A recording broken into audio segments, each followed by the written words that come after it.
hotel do ye nyulu samba hotel do wala manka 5-star hotel de yolu do jellala kadu mamere gambe ja hotel da be jawere me 5-star hotel aussi woto kamolu samba hotel luto men yalon ko e manka 5-star hotel luti kanyen kodi bafo iko la dépenser kondo we have a very big question mark ngini kala so de mamoure ndjay dr Lamin Samate naye Gambia fuarolu ika namo mendo iya fo ko alla namu kodo million tons nani anisaba nga dunni nyinni nyina kondo nga sama hotel kare yen nganyi mo na kamala sambaje yen chaji nyinala nga nyina do ila don konto mu nyinete ila sima mu nyinete bade da samu mu nyinete nga nyina dunde je nga long with receipts Gambia National Audit do ko bar bulde Lafter alien auditing the Gambian Kole, the aftermath of coronavirus.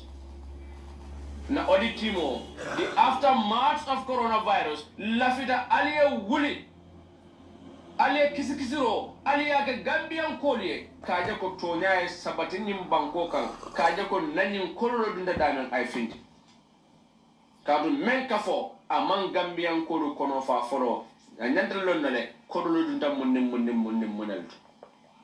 Nyin kodolo siata million tannani anin saba $43 million local expenses mun local expenses nyaadi le mudo ko hotel men jero hotel duma le wolti yi mira wato le buka comprehend no asake do hotel men be badibu fasa ko hotel kan mamina to la tenda ba kam boda mara be kiyam mamira wo fara se fudo tembo do bari ni na dañi ji badi mon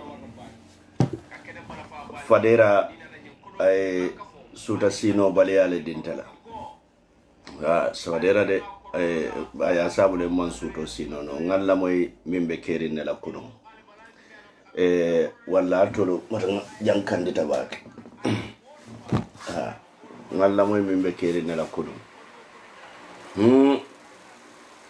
walla tolo men yalon ko be Gambia jam alin kana chahan wallahi alinkana chahano nyanta banna nyim banko kanne sai je yaya jammenata nala moli na famo bi chika fuare aji babe janyame wallahi kunun data korda dantan kono ka fengolu sambaji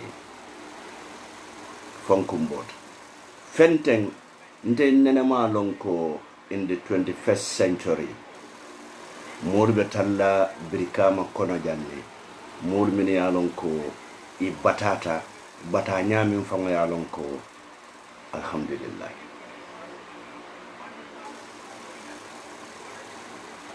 so alko mbe sila ten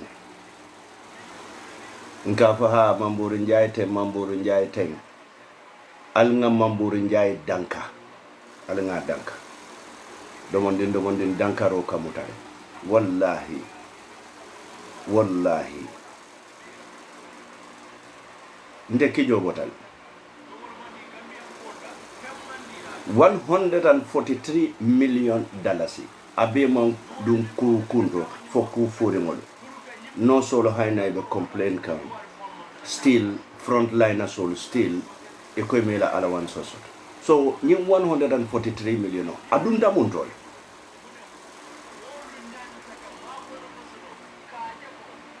is now or never.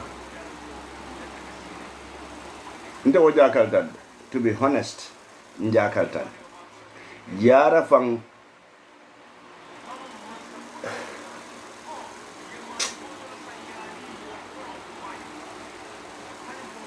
alka fadera jibe jata wulangolong fadera al nintati je wate membe kering alila mwala fadera ala ko ende kumbonde la kono je molu be nyim banko ka mini alon ko ibuka domoro soto molu be nyim banko ka mini alon ko ibuka jararo soto molu be nyim banko ka mini alon ko banku dingol lol ladula tebul na Marcella al halu de jibe na capital o alhalo jibe na regional heads o la alhalo jibe yeni mira Gambia bankobe norin komuno nyenti nyamobe dawoda everywhere but in tulkasi because of corona le nata me alon ko kuran kesolo ay dunia molu ban je ntol ko man nyinindiro ke fento fo corona benna bungol lola wala benna mañol ñennane wala ben dingol sambala wala tuwabu do be scholarship dila lila wala al bala he bar ñinilla ñinil wallahi billahi ñinille bala fatiyo doyata ñinille bala fatiyo doyata na sister min fo wala mu de Fatou Camara anala kumbe kunu ngadi ya mutane NPP namna tula ibe molu nenna ibe molu banenna ibe molu kajafila banku doko fele anni momantara nyo sabakam banku doko wala biti loto president Barolon presidenti NPP according to you people altolom the ruling party so anni jumala kan nyo sabam man sayala karte fayo mansi alta doko wakela bang Fatou is too early to nyalon bari man suto sino mamburin jay la kuria ani mamburin jay la tinyaro abe minna ani mamburin jay la nakaro ni sunyaro abe minna nyimbanko waya sabu man suto sino membe suto sino la nyade ndata kordal kon ngatara wo kordal domoro tiji ndata kordal kon ngatara korda kon dindingol ke la banko leto la ramotiji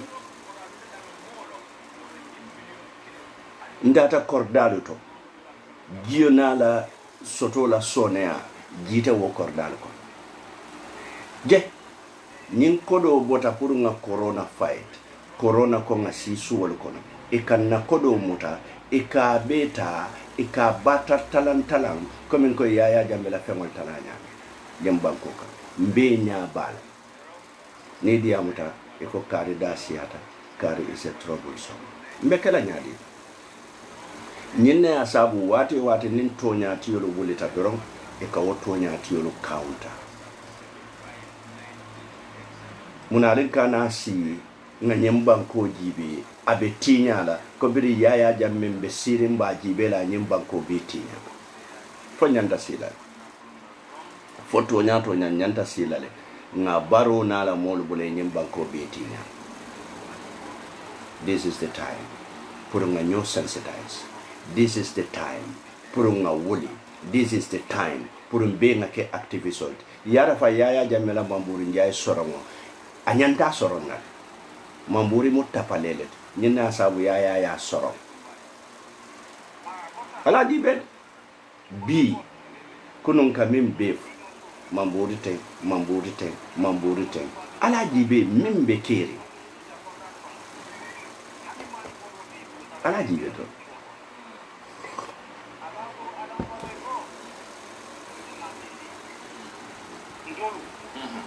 lintol mantra je wala de dila je ay bala fa mole ay nim pokay do mandim gondi ay sam mole manola di molla kodo min baby je instead of a disaster management bulay nyin kodo ta ay distribution okay because wala lota luwa wala londe pour al balala watola e katopotoro bari nyin kodo be futu fat na meta ye wili keme lulu bondi iko sadio mbalo ko ite manol sang yete sambanyin dula kariyadi wal ye wili keme sang iko maimuna balde ko ite manota yeta jana foy ko president le soni manola president fango lota konya ko nye wato kono moma nyana politiko kana bari nyinno president dinay mem fo biya kon kana ke wularo wata kawaleke nyimbanko mbele dentala de baro man fisiantal te nyimbanko kan dabo man fisiantal te nyimbanko kan moti je min fisiantal te nyimbanko kan baro la ke presidenti wallahi na kabe nyimbanko tinyala alin kana so mafo moy son kam mafo moy kelek bari na carte kesol le be mbulu na yaya jamme bondi je nyami ngala tiñarol la muna nante baro bondi la je wo nyama la tiñaro nim mamburu njaye tiñaro ka ya wati mamburi make barole yake nim mamburu njaye suñaro ka aya wati faka loaka sanyo konko ka fo ko mba wulen ken te resign na be banku do ko mamburu njaye man suñaro ka barole suñaro ka al nga tonya fo ni ala idea. This is too much. 143 million. Idun da kordal kono. Nyin kordalu buka domoroke. Domor kendo te nyinulu bulu. La dula kendo te nyinulu bulu. Min dula kendo te nyinulu bulu. Jaral dula te nyinulu bulu. Andu nyinulu mu Gambia non leti. Nyinulu la hako be mansa kundale ka. Muna na obe kala. Banko ndimi mboka Gambia. Na siata 2 million. Less than the population of Merseyside. Far more less than the population of Dakar, Senegal. Ntolmo banko manejino. Nata science and baby sitting. Ngaje barobe mansono lola. Ngaje barobe dulali sana be lola. Where baro get that money from? Baratel damal se wuli wati. Albenyo kajafila. Albenyo nenna. I munekake. This is the tactics of divide and rule. Divide and rule. Nyindoro nebe keri. Isatel damal kungo du senyola. Altel damal sonyo busa. Altel damal sonyo neng. Altel damal sonyo banen. At the end of the day, Allah focus ka shifle from them. Ika minke wala munatel be nyo banen wala. Itel be sunyarola. Itel be bullola. Ibe dingol sambala America. Ibe barindingol sambala America. Baro bira sita dinje lebe America. Ana barindingola mojelle samba America. Ke bula konvoyo kono ke samba America. Including ministers and the vice president. Fuarol be sirin jang ikoy ka fonyo kal kanatani mbakwe ikoy ka kodo nyini wala ha backway bari tolu the front way is easy for them and itelle kodo be tani mbankoka itelle na kodo be sunya itelle na palasol be sunya itelle na domorol be sunya itelle na kubetol be sunya ye be land ndel sakanyadi is a sorry nation. Gambia is a sorry nation. It's a sad story. Gambia. Mansuto si nono. Ninga mira mamburi njaile. Fo mamburi njaile da male bayi dingo wulu nyembanko kamba. Yaya jamera wata ku beke. Biri yaya jamme sobitala. Aya muta kaba fal. Abadi ngol fentete koy kantolu nene ka fontole ko yaya lafita monde fala mamburu kate kela. Mamburu se wake. Opportunists like Mamburi Njai. Wallahi billahi. Jawara la mansakunda. Animbaru la mansakunda. Ibe nata ninna nya kilimole. Wataji bay mansakunda lelo.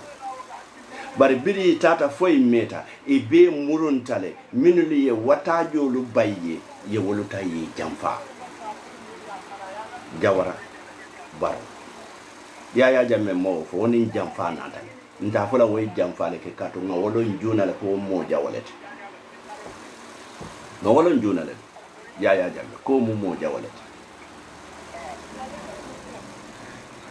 bari baro e mo terendele de ko baro mo mi ya tekeji sobe yamin nakaro mi ya sabu ya tekeji baro nata muray wo mo be jamfa anin jumale be do ko la mafia nin sungolo bayden kene batalo nganyim fajane mo jelle be mail to mi keke le sunya katu momi ye keke sunya ya samba mail to wala momi ye tele sunya ya samba mail to wala momi ye frigo sunya ya samba mail to ni ko mari ko ajo abajola ni ko mari ko ajo abajola barsa nyinul jibe e ka million o sunya million miniyalon ko molla jararol be otole andu molla sayale be sujide do wala ñinul de a moderas yalon sa kamo fak amanke dorom pamde mol kam mol fale in secret through their conspiracy ñinul mo fala leti yeñin ko do min be sunya bi frontline asol haynan they are complaining ambulance drive wala jumalon front line ati min tambita ambulance drive wala ngamra nin coronavirus e mo fa ma sasa o sasa e mo ma na garawta ambulance drive wala kate kam bari ko ha ambulance drive wala wonta front line asol kon. What the hell is going on in this country? Honey B, dictatorship la tendency. Honey B, dictatorship la silanya amamba nyembanko ka. Mune ben silandi la barola. Ntolle nga baro keje to fight dictator. Nim baro nata mune ba sabu la be sila la lante tonya folay. Mune sabu be sila la barola mo lante tonya folay. Barola mo jumal. Mon min yalon ko birim be baro bon la je they were dining with Yaya Jammeh. Mamburu Njaye muneke it barola kuoto. Atarate be fired la pitano in prison oto. Ay muneke. Ndolle nata ngate bondi. Biring nga bondi nyanta ka kitindi properly ngata nga sindi mile to properly ay na fengol min beta ay minu besunya nga la kordali beta bulu properly. But the Jane Commission is a fake. Jane nala moli doku ke doku kende Barrow makes it fake. Alga tonya. Barrow makes it fake. Commission jumale betalla jankoten Gambian ko be lalamin. Danko ka commission alta ke koditiolti na taxpayers money ka murun ke joala. Be pare kodol min sunyaro nim fegol min ketaje wo buka na ke nko sungol buka sungol kitindi no wai sungo te sungo kitindi no sungo se sungo kitindi no Ali Baba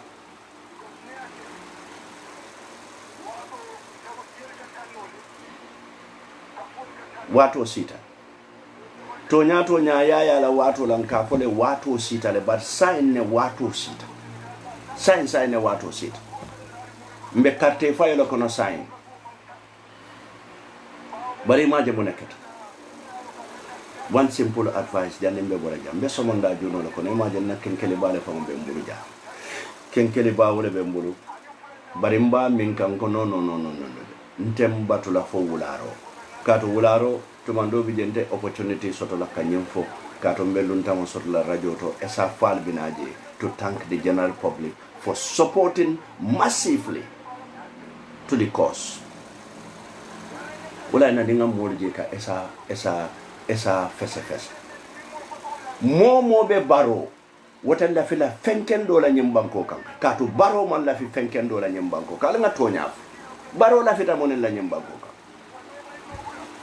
nim baro la fita fenken do la nyimbanko kan to no nyimbanko kende ata ka to nyimbanko wato mi yalon ko nga Yaya Jammeh bondi ja dunia be yemuta dunia be pareta kam mako dunia be latan dunia be balafatan ni dunia be tartanfe dunia be tambita nyaado ba dunia be bulatan no makote. What has changed? What has changed? What has changed? Nyimuna on page leti manta mimbeke because niaje ngake na on page mantara mimbeke wato kono mbe time wato la kono kenkele ba wala ya sabun nata ngake na jam the morning show bari modo do fana mbije mi ya lon konde san wol iko pa modo akana wato minna wala na la bor kasiya banana ta 3 o'clock ala modo siya. It's early in the morning now. It's 8 o'clock early in the morning. Mantara mimbe keri mbe pa modu bojane bot ala dibe nko alingam fonyon nun na karol andung oh my god Gambia ko muna na altolo alnene diata akan tale ndol kon kunentale tonya karantale andun tonya kunintale compared to other Africans and African nations. Bari puru moye na yentolo nene akatia back ntolu yentelo ke fenkoleti bridge de ni tata wato min ila kalabante yaluke yana yenke bridjolti ye lonkan yennene ngale ko yaya jamme jamale be Gambia baro jamale be Gambia ni UDP nata abe kelaten muna saba abe kelaten katu nga UDP ko jele bota UDP me alon ko they fought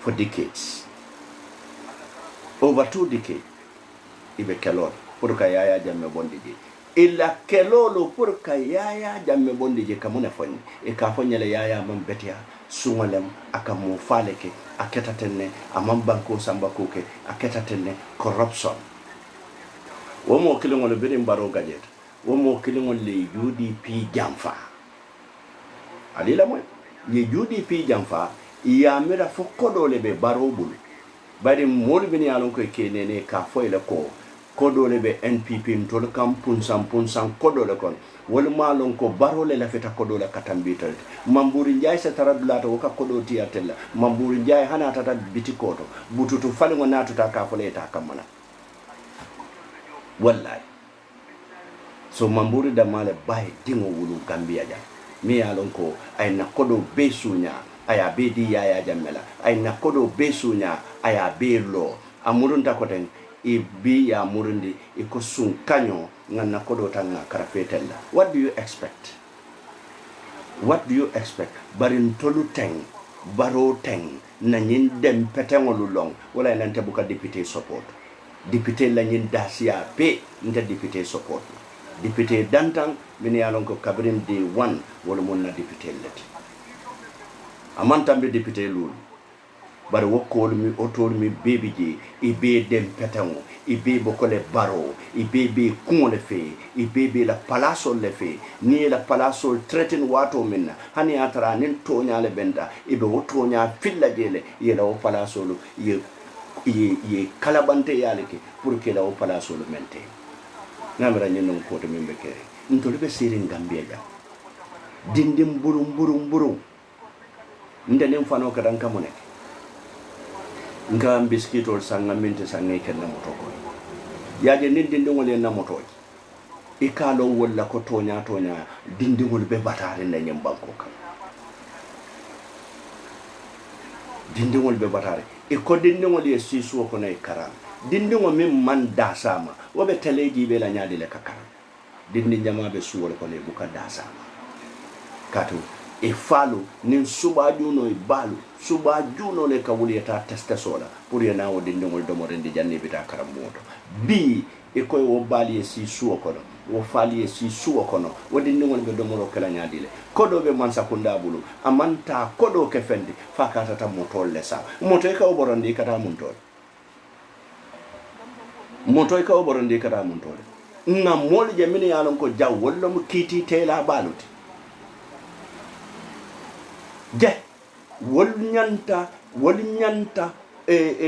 oda londe la nyem banko ka mi alon ko wala musiloti wol kate ka moto sa million nane ya mara nyem banko sitano ko de wallahi billahi this country ne ma hakilotu wallahi Senegal ben amalgamate la ne ma hakilotu fanten hakilotu de kato is a failed nation with failed people kato mbuka kubo no nyoka mbuka kubo no mfanka na successfully we are failure albesira alka foko ha adunta janale na 20 Mamburi Njai adunta ngo Mamburi Njai is a dictator, financial dictator and an economic jungler.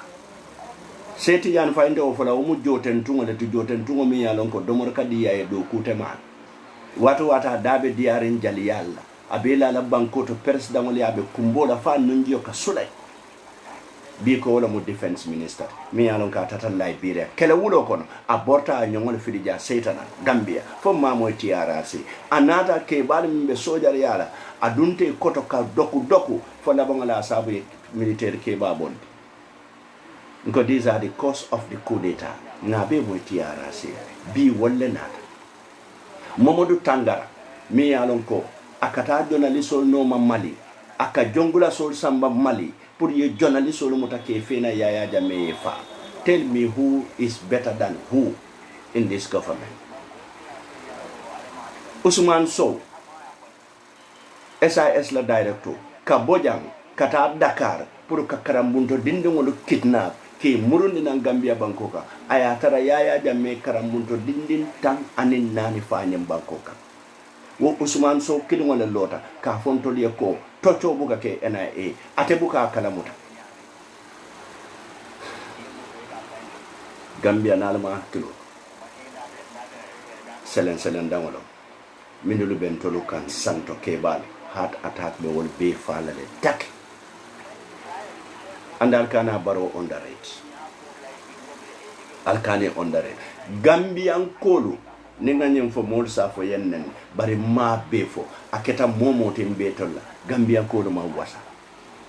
Most of us malla alala na fuarial ka sabule nga ala kunamu nga fenta manya na mentala nga fendundin kono min manya na dunna nga fon dalu la min manya na fola nga fennu sera mun manya na sera fentem fon na fuarial bari fuaro ka waseda fuarial kan ala le ka fuariadi bari jutu na ya te fangole ka wasabu STA wala andu nyanda mtonya ese keno fuaro tile ye dignity soto nga fuare jamale je min yalon koy dignity soto kana suntu toure to safe nyingula to kote suntu is a sellout suntu ka kumo min fontolieno show himself as a tribalist ha mandin kodu but bi jumale be mandin kodu tora ka minta mete nyom mandin kola suntu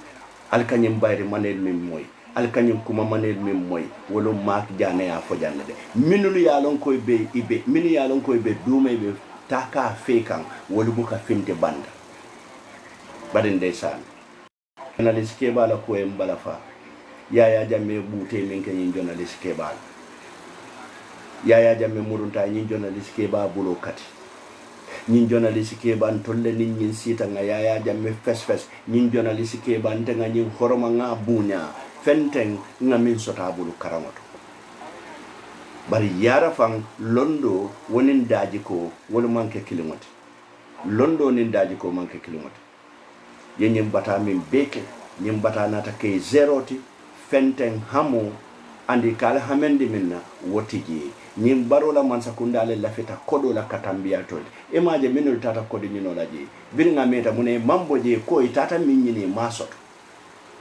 wala mbiri bota je tata kodi nyino la you know what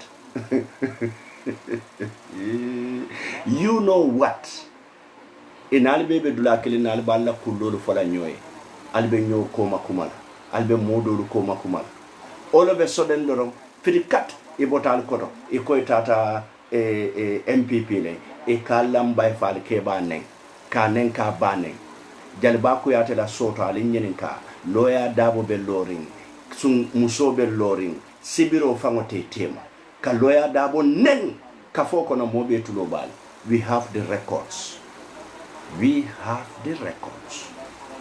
ni wol bunu na nato de ka fale ko hantata janale sai nata le koten ka baro fana nengal toliye al kabulo kosiye ayatara ya lamba fal ke banen al kampata al jusolu tinyata biri nata baro nendoro wala yali alo mena binakala na mete bina bola jele e ballam bay fal ke banen na memu loya daboti e be murune batol fango nenna bayri ngatul buka karan atol buka karan ala hakiloto baro jamale bija Yaya Jammeh jamale bija ime moy ko kodo le sije kodo banda kodo mansoto kodo e sije faya sabu e kante pamu du nen kodo e sije faya sabu ye tubabu do benen kati ko ndol man tara fenna jannama e ko tubabu do ko la man tara fenna je naman ke security yati anen bolu ko anen dindi yeyyam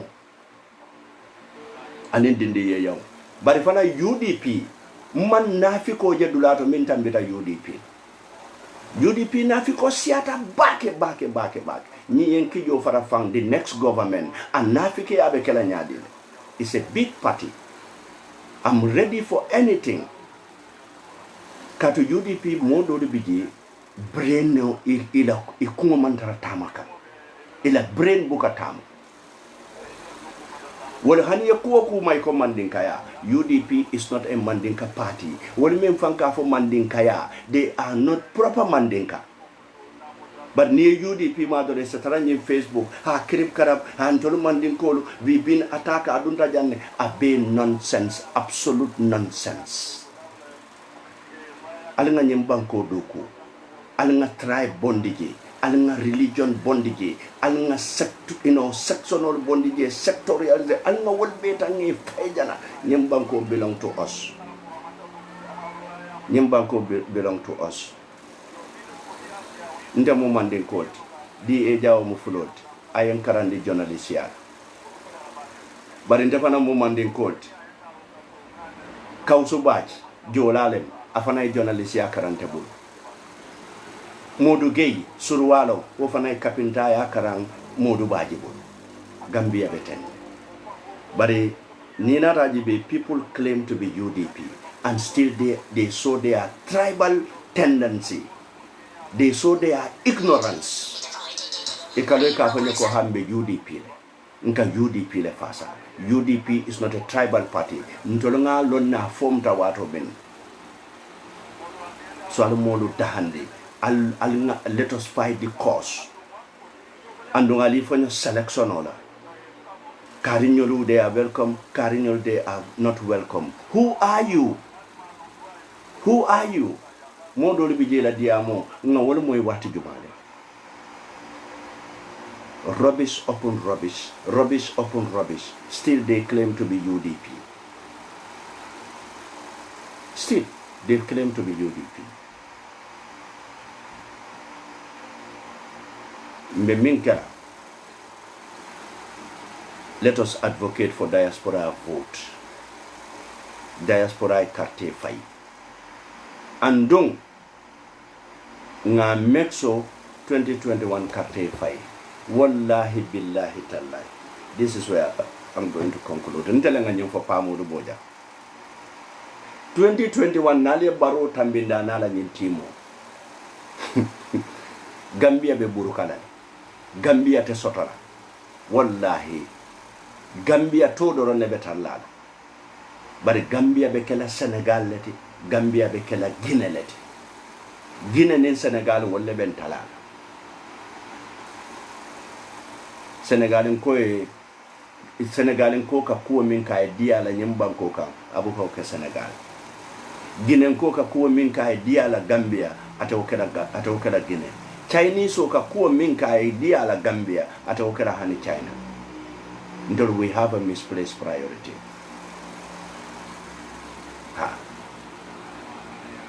Andung, my advice to the United Democratic Party, al shadow government dada kafo ha nkatale nkadomoro le dinyola nkata meeting on lela house to house ning alnata you are not ready, you are not ready.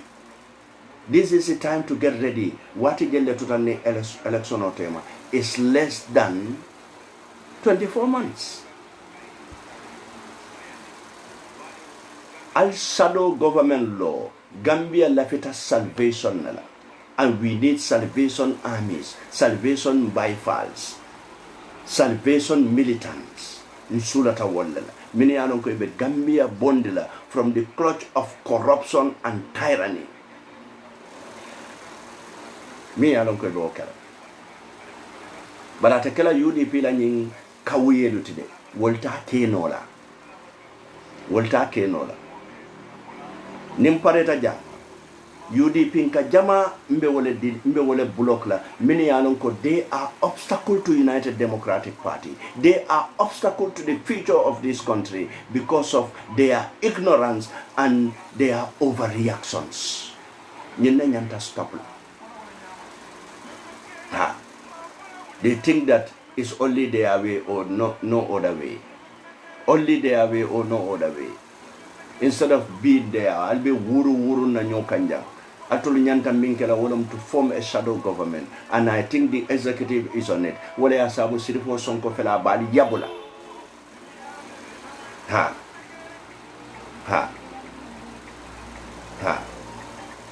This is the thing. Near Tonya for the Ngalo Neko be Mojamala Benena. But this is the fact. Ali Yaya Jamme campaign Yami, Alte Baro campaign Yola Wanyama. It's a different situation. Yaya Jamme is a killer. Baro hasn't started killing yet. But Yaya Jamme is corrupt. And then the Baro government, they are corrupt. And everything is all over the wall. It's all on the wall. It's there for us to see. Nga jele. So ndonnam natula nyo karabola jam. GDC ni nyindon. Fenke ni nyindon. Hey, the entire opposition should come together to boot this government out. Because mimbe keri mbele nyabala. Everybody. Mbele nyabala. Mimbe keri. Falmalo mune bekeri. Mimbe keri wole bekeri. Anda bekeri nyamin kaje wole nyaman kamoy wole nyam. Muna nambe mbetulunna. 54 years of independence. Still is the same thing. Banjul people will come and get everything and go. When I say Banjul people, unko alangambira Abu Dentin from Abu Dentin nyolo alama nemo ne kafaro kalale. Kata other people mini alonko they control our situation. What do you expect from the Speaker of the House?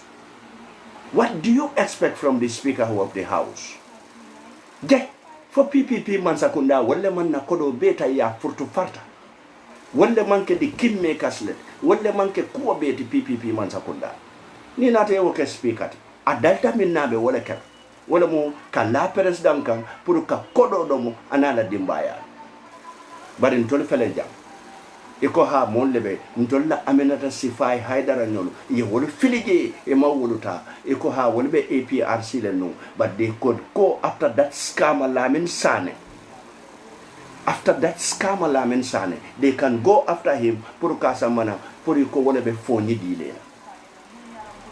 Ntolo, are we serious? Are we really serious? Nimu kundimo le. Kundimo le munyente kundimo. Let us know politics. Let us do politics. Let us salvage our country from the clutch of tyranny, from corruption, nepotism. Nepotism is written all over the world. Sidi njaye monek. Baro lota kenebata konye sidi mundolati naburo dalo. Fo manke nepotism. Bi bulli baro wole ka fengolu tala fo ngaje alkalo ka fengolu sendinang ka tandiara ko ayi nenne. It's not that the reputation of the past. Ngo Fatima Job kana mfeade ndebuga prasta mota kenkele wala be murubi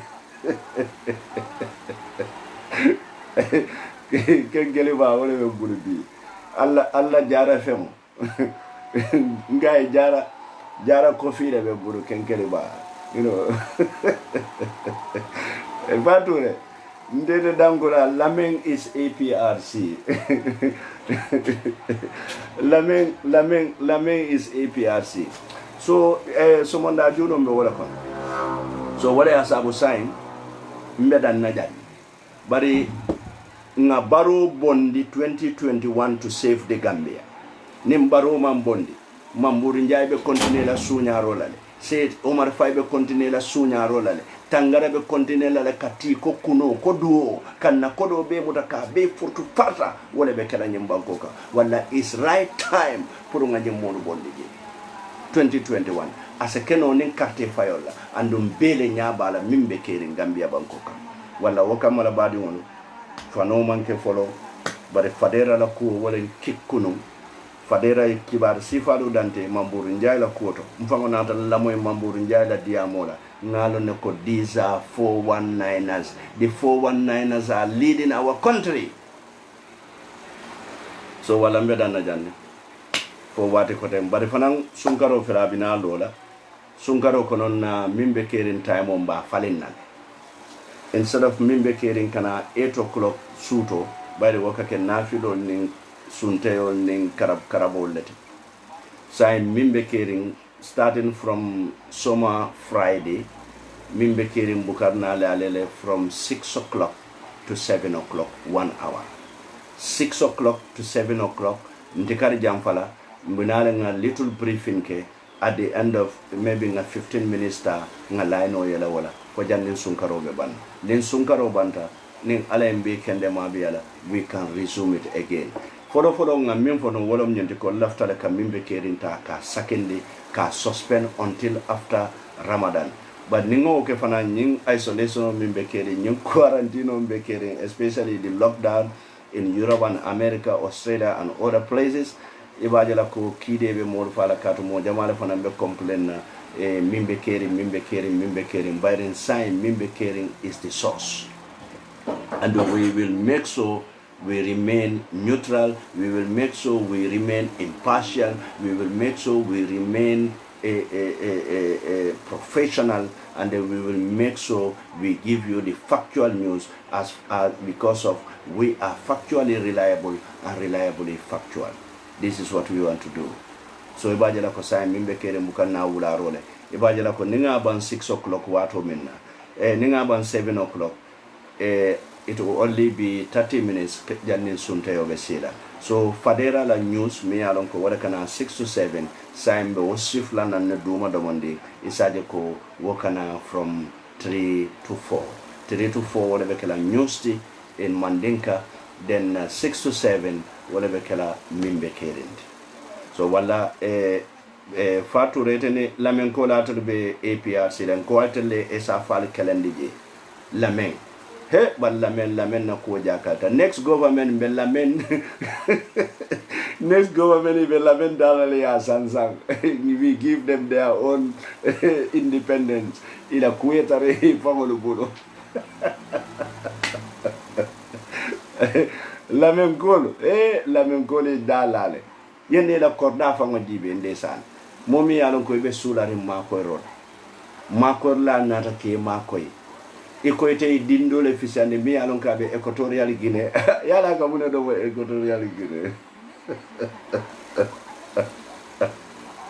spaghettis anim pizza spaghetti lo nyenti pizza ning woku ko de wala ko wala do so mo be wol do mo ga equatorial Guinea kono be fari nga buka finti ni aje sain yalo bila bita atembe be bandne but sabe warline boom fendem for spaghettis anin italiano la nying warman balu tek so aka wonde do mo je so woda ko ya sabu ite be surarin domorola ida dimbali be surarin domorola bari ko esa falle ko wala ko wala kisi fa sabu ka esa falle hey alkal fangole batandi aketa momot alkal fangole batandi de esa fal hani atrai political ambition na soto Gambia dingola muna namba discourage ndira muna namba batarla katuko in our mind and in ngunu luto I political ambition na soto and so what